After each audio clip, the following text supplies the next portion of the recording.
بسم اللہ الرحمن الرحیم۔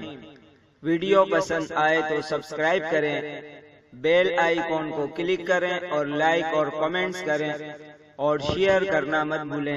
جزاک اللہ خیرا۔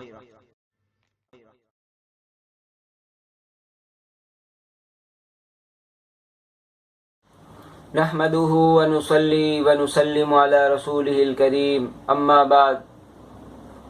حضرت ابراہیم علیہ السلام کی سنت ہے قربانی کرنا، اور انہی کی ادا اس امت میں چلتی ہوئی آ رہی ہے، جس کو قرآن پاک میں اس طرح تعبیر کیا، فاتبعوا ملت ابراہیم حنیفا، ملت ابراہیمی کی یکسو ہو کر اتباع کرو۔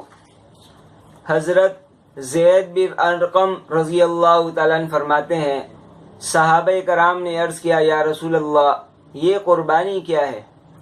تو نبی کریم صلی اللہ علیہ وسلم نے فرمایا، تمہارے باپ ابراہیم علیہ السلام کی سنت ہے۔ تو صحابہ کرام نے پوچھا کہ اللہ کے رسول اس میں ہمارا کیا فائدہ ہے؟ تو آپ صلی اللہ علیہ وسلم نے فرمایا کہ تمہارے لیے یہ فائدہ یہ ہے کہ ہر بال کے بدلے ایک نیکی ملے گی۔ پھر عرض کیا کہ یا رسول اللہ جن جانوروں کے بدن پر اون ہو، کیونکہ اون تو اور زیادہ ہوتا ہے، تو فرمایا کہ اون کے بھی ہر بال کے بدلے ایک نیکی ملے گی۔ تو یہ قربانی کی بہت عظیم فضیلت ہے۔ سورہ کوثر میں بھی نبی کریم صلی اللہ علیہ وسلم کو فرمایا، فَصَلِّ لِرَبِّكَ وَانْحَرْ، کہ اپنے رب کے لیے نماز پڑھے اور قربانی کرے۔ تو قربانی اللہ کی رضا کے لیے، اللہ کی خوشنودی کے لیے ہوگی، اور اس طریقے پر ہوگی جس طریقے پر حضرت ابراہیم علیہ السلام نے ادا کی۔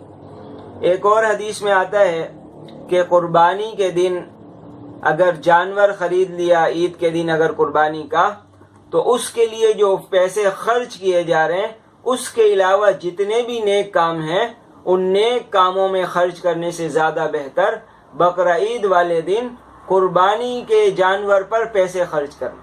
تو کتنی بڑی فضیلت ہے کہ قربانی کے لیے پیسے خرچ کرنا قربانی کے دنوں میں، اس سے بڑھ کر کہیں خرچ کرنا زیادہ بہتر نہیں ہے۔ اب اور کیا فضیلت ہے؟ فرمایا کہ قربانی کا جانور قیامت کے دن اپنے گوشت اور خون کے ساتھ لایا جائے گا، اور تمہارے ترازو میں 70 گنا زیادہ کر کے رکھا جائے گا۔ تو اس کے گوشت کے بدلے بھی، حالانکہ ہم گوشت کھاتے ہیں، لیکن اس کو بھی ترازو میں تولا جائے گا، اور اس کا خون جو ناپاک ہوتا ہے، جس سے بچنا ضروری ہے، اس خون پر بھی اجر و ثواب ملے گا۔ اس خون کو تول کر اس سے 70 گنا زیادہ ثواب ملے گا۔ اور ایک اور روایت میں آتا ہے، رسول اللہ صلی اللہ علیہ وسلم نے اپنی بیٹی سے فرمایا، اے فاطمہ جاؤ اپنی قربانی پر حاضری دو، کیونکہ اس کے خون سے جو ہی پہلا قطرہ گرے گا تمہارے سارے گناہ معاف ہو جائیں گے۔ حضرت فاطمہ رضی اللہ تعالیٰ عنہ نے عظیم الشان فضیلت سن کر بے ساختہ پوچھا، یا رسول اللہ کیا یہ فضیلت صرف ہم اہل بیت کے لیے، کہ آپ کے گھر والوں کے لیے ہے، خاندان نبوت کے لیے ہے؟ فرمایا، یا ہم اور تمام مسلمان اس کے مستحق ہیں کہ جو بھی قربانی پر حاضری دے گا اور پہلا ہی قطرہ گرنے سے سارے گناہ معاف ہو جائیں گے۔ نبی کریم صلی اللہ علیہ وسلم نے فرمایا کہ یہ عظیم الشان فضیلت ہمارے لیے بھی ہے اور سارے مسلمانوں کے لیے بھی۔ تو بھائی گناہوں کی بخشش کا ایک ذریعہ ہے کہ اپنی قربانی کے وقت حاضر ہو، اور بہتر یہ کہ اگر خود ذبح کر سکے تو خود ذبح کرے، نہیں تو کم از کم وہاں پر موجود رہے۔ اگر خواتین کی طرف سے ہو رہی ہے تو وہ ایسے نہیں کہ بغیر پردے کے سامنے آ جائے، مطلب یہ ہے کہ پردہ کر کے سامنے کھڑی ہو جائے۔ آگے جو سب سے اہم فضیلت ہے، فرمایا کہ بقرہ عید کی 10 تاریخ کو کوئی عمل اللہ کے نزدیک پسندیدہ نہیں قربانی کا خون بہانے سے زیادہ۔ قربانی کا خون بہایا جائے بقرہ عید والے دن، اس سے بڑھ کر کوئی عمل اللہ کے نزدیک پسندیدہ نہیں۔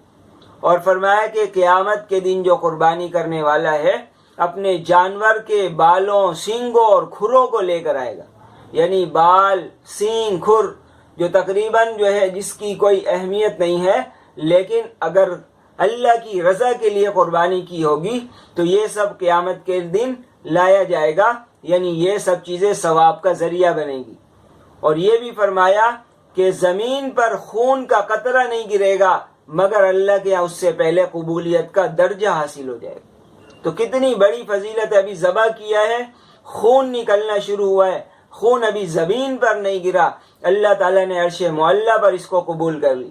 لہذا نبی کریم صلی اللہ علیہ وسلم نے آگے فرمایا تم خوش دلی کے ساتھ قربانی کیا کرو، تنگ دلی کے ساتھ نہیں، اب بوجھ سمجھ کر نہیں، اور اسی طرح ریاکاری کے لیے، دکھلاوے کے لیے نہیں، گوشت کے لیے نہیں، بلکہ اللہ کا حکم پورا کرنے کے لیے، اللہ سے ثواب حاصل کرنے کے لیے، صرف اللہ کی خوشنودی حاصل کرنے کے لیے خوش دلی سے کیا کرو۔ اگر پیسے لگ بھی رہے تو اللہ کے لیے لگ رہے ہیں، کہیں الٹی سیدھی جگہ نہیں لگ رہے، اس لیے اس کو بڑی سعادت سمجھے اور آخرت میں یقین رکھے کہ اس پر مجھے بڑا اجر و ثواب ملے گا۔ اللہ تعالی ہم سب کو جن کے اوپر قربانی واجب ہے ان کو بھی قربانی کرنے کی توفیق نصیب فرمائے، اور جن پر نہیں ہے اگر ان کے پاس کچھ پیسے ہیں قربانی کر سکتے ہیں، اللہ تعالیٰ ان کو بھی توفیق عطا فرمائے۔